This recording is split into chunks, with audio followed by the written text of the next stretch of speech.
the flathead catfish is actually a really, really large fish. I don't know if you've already seen the photo on the screens back there, but that is me holding a flathead catfish from our collections. I'm about 5'8". That fish is about 3 feet long. For those of you who can't really picture that in your mind, I do have a cutout of one of our larger flathead catfishes. If you would like to compare yourself to the size of flathead, you may feel free to come up here and hold a flathead next to yourself. Our river keeper was very helpful in collecting us some crayfish for today. So these are some rusty crayfish that we have here.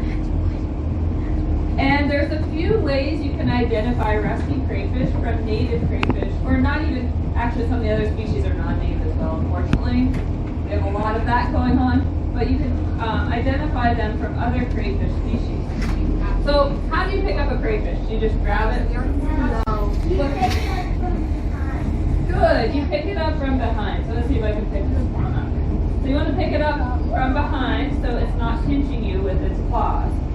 Now, on the rusty crayfish, they usually have a rust-colored spot. I'm going to hold his pictures to show you where. On the part of the body called the carapace. 48 hours. So those visible characteristics that we usually use to identify are not there anymore. We can't use them. So how are we getting around that? We're actually using DNA. So we're using DNA barcoding to go in and actually get what our fish are.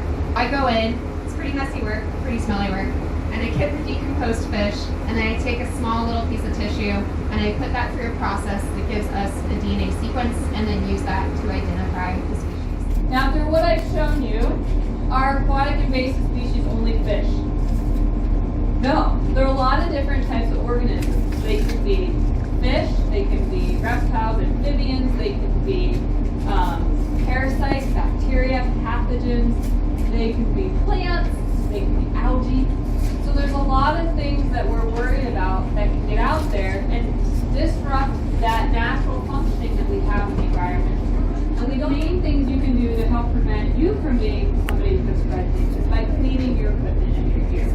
So whenever you're leaving a water body, you always want to check your equipment, make sure you don't have plants hanging off of it, make sure you don't have hitchhikers that you can visibly see.